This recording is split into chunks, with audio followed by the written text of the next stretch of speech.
Hi, Victoria Guido with Politico. Just following up on some of the labor market talk earlier, monetary policy operates with long and variable lags, and I'm wondering how much you see being able to keep the unemployment rate from raising too much comes from the fact that you're starting to act now, and that's going to give people more room to run versus just the labor market is strong. And then also, if I could, following up on Nick's question, do you see today's 50 basis point move as partially a response to the fact that you didn't cut in July, and that sort of gets you to the same place? So you're right about lags, but I would just point to the overall economy. You have an economy that is growing at a solid pace. If you look at forecasters or talk to companies, they'll say that they think 2025 should be a good year too.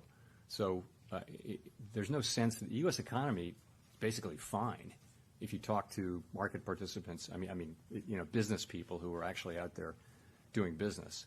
So I think our move is timely. I do, and as I said, you can see our 50 basis point move as a commitment to make sure that we don't fall behind.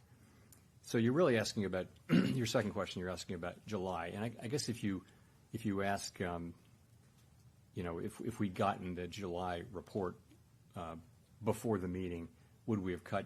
We might well have. We didn't make that decision, but we might well have. I think that's not, that doesn't really answer the question that we ask ourselves, which is let's look, at this meeting we're looking back to the July employment report, the August employment report, the two CPI reports, one of which came, of course, during blackout, and all of the other things that I mentioned. We're looking at all of those things, and we're asking ourselves, what's the policy stance we need to move to? It's clear that we clearly, literally, everyone on the committee agreed that it's time to move.